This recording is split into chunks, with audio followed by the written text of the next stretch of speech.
Welcome everyone to this Springtime in the South pre-departure recording. Presenting to you today are myself, Mary Rickey, and Paula Oxman of Cheyenne Travel Please Go Away Vacations. As you know, we depart on this tour on Sunday, March 24th and return on Saturday, March 30th. All your questions are welcome, so please be sure to contact us after listening to and watching this video. This tour features 3 states, South Carolina, Georgia, and Florida. We will be visiting 5 special destinations, including Charleston, South Carolina, Jekyll Island, St. Simon's Island, Savannah, and Jacksonville. Here is a map of the tour and how we will be following it via our itinerary. First, we fly into Charleston and stay 2 nights. We'll then travel south to Jekyll Island, where we will have an overnight stay. Following that, we'll travel to St. Simon's Island and then on to Savannah, where we'll have 2 overnight stays. Our last overnight is in Jacksonville, and then the following morning we'll fly home from there. This tour is what we call a Motor Coach Plus tour. We have chosen to fly into the beginning of our tour instead of having to motor coach across the country to our beginning point. Our sightseeing will be done by motor coach, which has comfortable seating, restrooms. We'll be traveling in luxury throughout our tour. As I mentioned before, I am Mary Rickey, and I will be going with you on this tour to assist you with anything you need. If you have questions while we're touring, I should be able to help you with ideas of things to do with your free time. I'm excited about the things we're going to see, but also excited about some of the things we can do in our free time. The hotels are centrally located, so it should be easy for us to find things to do with our free time. We have a few pictures of some of the things we're going to be seeing, hopefully to get you excited. Maybe you'll want to do some reading and research to prepare yourself for the trip. We appreciate the fact that you're going away with Please Go Away Vacations. We realize that you have a choice, and we feel very privileged and honored to serve you with this exceptional travel experience. Within the United States, one of the greatest destinations is the genteel South, filled with gardens, and the fact that we're going in the spring of the year, there should be a profusion of green and color everywhere. Flowers and gardens can be seasonal, so we can't guarantee, but we assume that everything should be just beautiful. Another aspect that is present throughout the South is the food that the South produces. We've included a picture of the first restaurant we will visit, Hyman Seafood Company. Your entire trip should be an experience for your palate as much as the scenery is an experience for your eyes. Combined with the natural beauty of the South is the fact that the South also has played a huge historic role in the development of the United States. In this slide, you are viewing Fort Sumter, the very famous historic fort where in 1861, the first shots of the Civil War were fired. You will certainly enjoy this visit. In addition, you'll be exposed to antebellum homes and plantations throughout the South. One of the prettiest that you will see and enjoy on this trip is Boone Hall Plantation. Look at the Spanish moss-covered oak trees lining the entrance walkway to this famous old Southern plantation. A real treat that you will have on this Springtime in the South tour is that you will be spending 1 night on the famous Jekyll Island. This is a picture of the previously private club of the historical leadership of the South. You will certainly enjoy the luxury of the past and present when staying here. Following is a picture of the wharf where we will be having our bucket shrimp peel the night that we are at Jekyll Island. As you might have noticed from the map that was shown to you previously, you are paralleling the Atlantic Ocean during this entire trip. The cities you will be visiting and experiencing are actually, in fact, situated for the most part on the Atlantic coast. This lends itself to a very dramatic and beautiful aspect to your trip, being able to see and view some of the small fishing villages, such as this beautiful sunset picture of St. Simon's Island. Savannah is the most interesting, beautiful city and is noted for its historic preservation. One of the opportunities you will have is to visit the secret gardens of Savannah. You will be taking a trolley tour highlighting Savannah's historic district.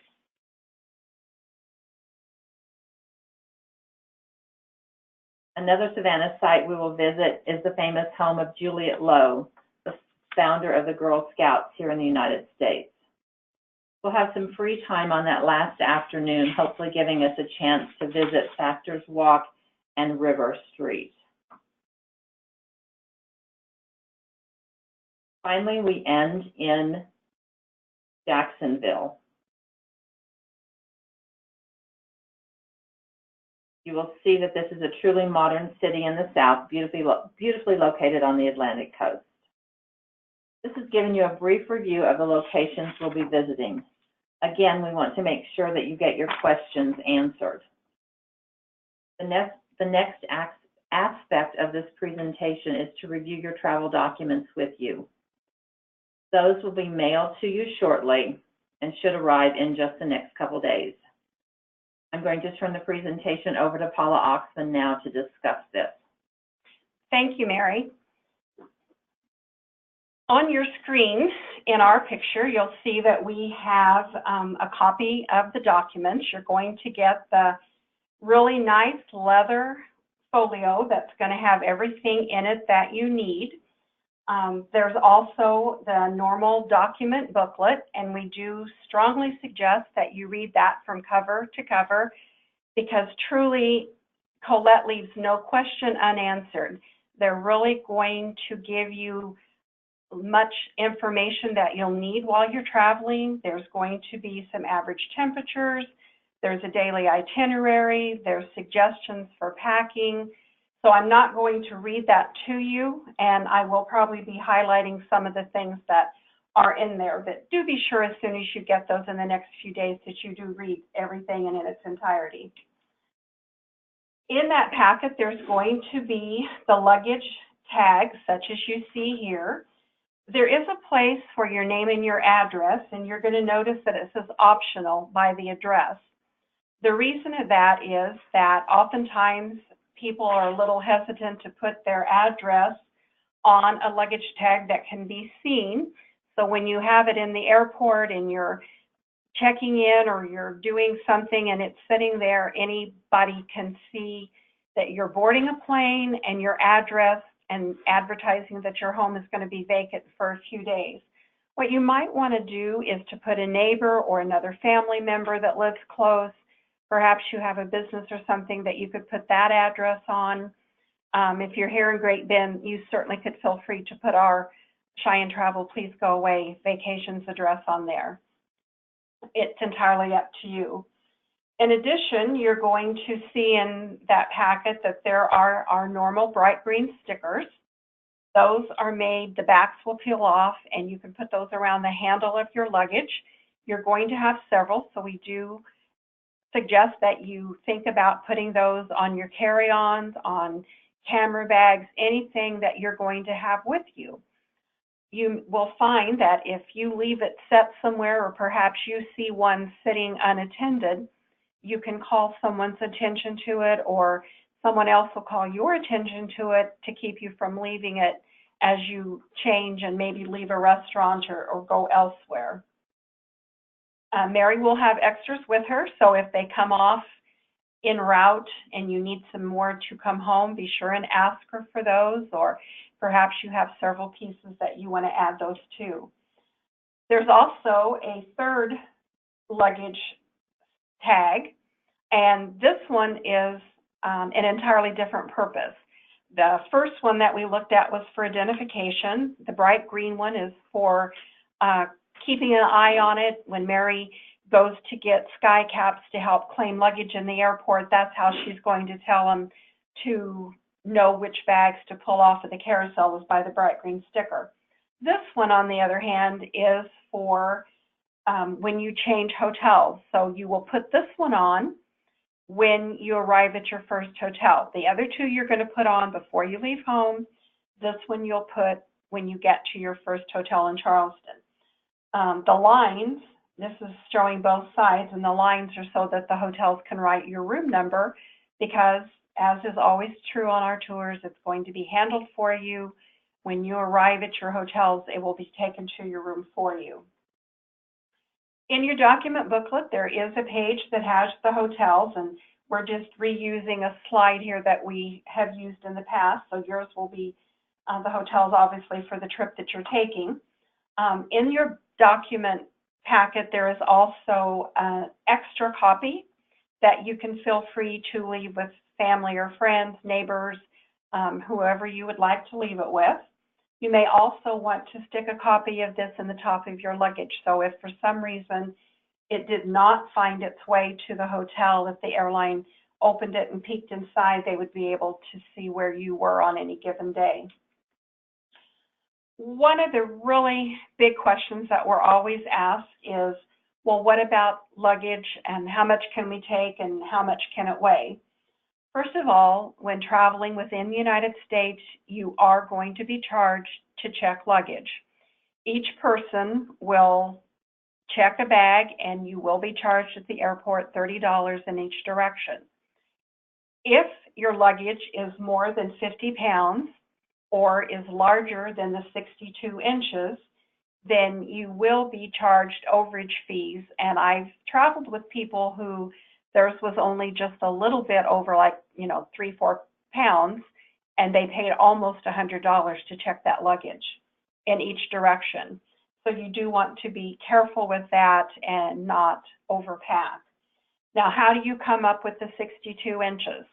Well, as is shown here, it's the height, the length, and the width, one time for each of those, and you add them together, and it should not exceed 62 inches.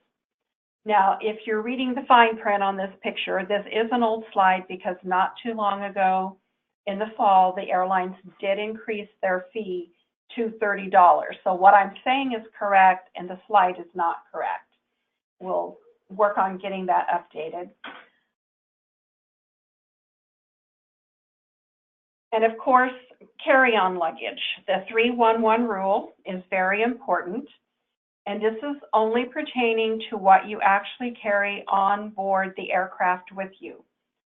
Each person is allowed a 1-quart bag of containers for liquids and gels, and each container cannot exceed 3 ounces. So 3 ounces in a 1-quart bag for one person. And if you're a couple, then each of the people can do that. So if you remember to do that, you won't have anything taken away from you, because if you have, it's the size of the container and not what you think is left in it, and they will take it away from you, they being TSA, if you have things that are larger than the 3 ounces. So let's just kind of look at some odds and ends of things that are going to be important for you. First of all, temperatures, and there are some graphs for the different places that you're going to be overnighting when you get your documents that kind of gives you an idea of the average temperatures. Now, do keep in mind that an average means that there has been a day that was well over that amount, and probably there have been days that it was well below that date. And so it's important that you prepare for cooler weather, prepare for some warm days, because in the South, it can be warm and humid in the spring and summer. So kind of keep that in mind. Do dress in layers so that you can remove or add to stay at a comfortable temperature. You do have some days that you're traveling from one destination to another on the bus. I don't think a bus driver has ever been made that could keep 30 or 40 people all comfortable at one temperature on a bus. So if you have a tendency to be cool, I would be sure that I had a sweater or something to wrap around me, so that you could kind of stay comfortable, so that maybe everyone can get along and not complain about being too hot or too cold. A good thing about going to where you're going to be staying in the United States, so you're not going to have to worry about electricity. You're not going to have to worry about converting any money.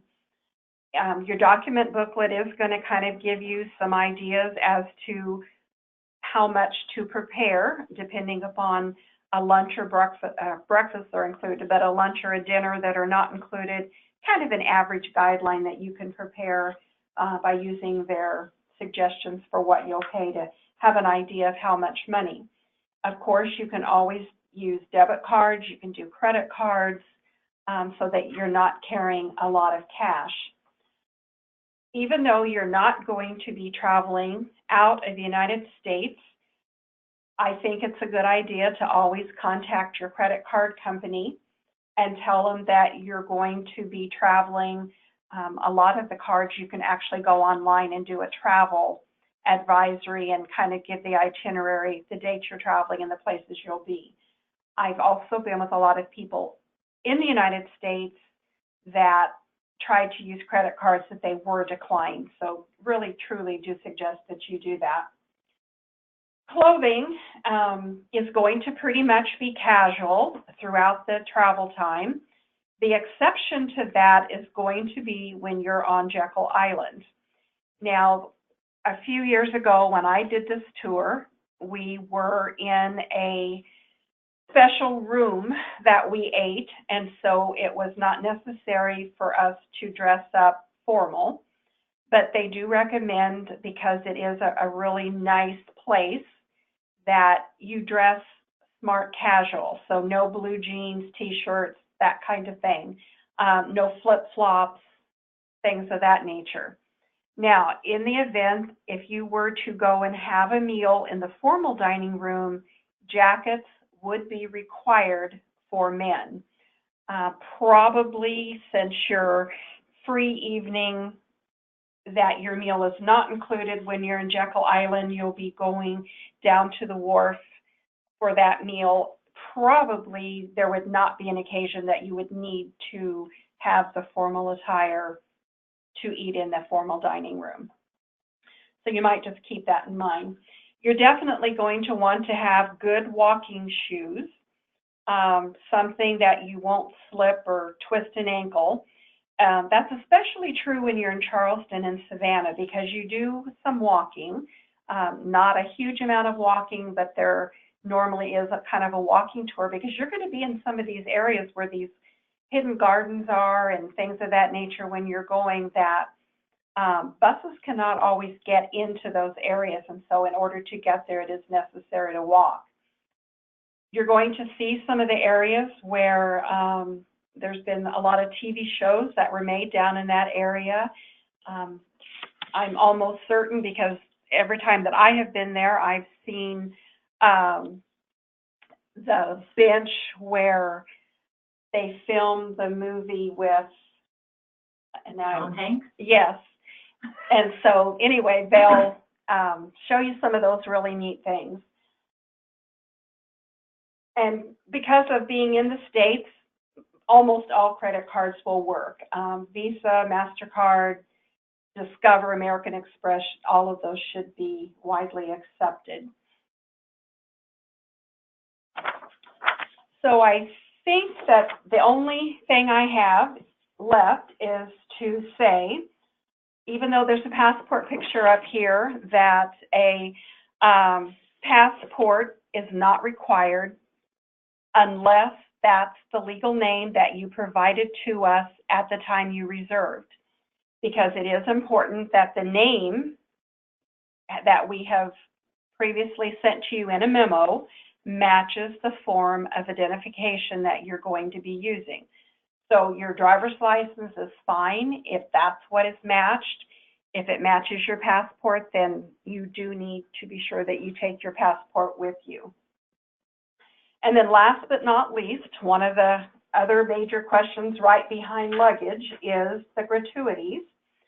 And there are recommendations that is made, and the details are in the book. And for your tour manager, that will be with you throughout the tour once you arrive, and they'll usually meet you at the airport, is from $5 to $8 per person per day. And depending on the quality of service that they provide is what you should do.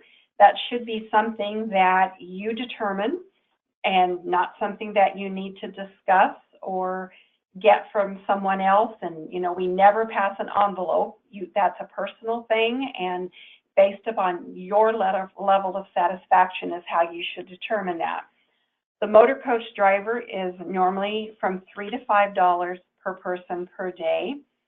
And again, you can provide that to them. Usually it's kind of a big thing that you do the very last night at the farewell dinner, and everybody kind of takes pictures, and usually you get a group picture and provide your gratuities at that time. You will, as Mary mentioned earlier, have some step-on guides that will be with you in some of the areas. And actually in Charleston and Savannah, when you have those step-on guides, it's required. You have to have a city license in order to be able to provide the commentary and escort people throughout their cities. So kind of a different thing than in a lot of areas. Handling of luggage and things of that nature, Mary will take care of for you, so you don't have to worry about that. Anytime there is an included meal, those gratuities would be included as well. So the luggage, the guy with all that luggage looks ridiculous.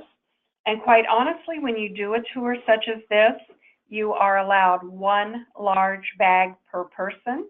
And of course, if you can get by with a smaller bag, that like a 22-inch roller bag that would go in the overhead as your carry-on, that's okay too. So the less luggage you can take, usually the happier you are, because you're not having to worry about it. You are going to be going to the market and some places like that where you're probably going to want to shop. When you go to Paula Deen's restaurant, there's a nice little gift shop there. So when you're packing, be sure and keep in mind that there's probably some things that you're maybe going to want to bring home with you and kind of leave out maybe something. It's a good idea if you're traveling, which most of you are couples, if you even put a change of clothes in your spouse's suitcase, so that in case someone's luggage didn't get there, you'd at least have that extra change of clothes. So kind of something to keep in mind. So as Mary indicated, we do want to answer your questions. So please feel free to call us Monday through Friday from 9 to 5. Our phone number is 1-800-362-9347. And of course, you can always email us, and then as soon as we get the email, whether it's the next morning or on Monday after a weekend, you can email us at answers@travelpleasegoaway.com, and we'll be more than happy to answer any and all of your questions. So again, thank you. We appreciate you going away. Have a good time.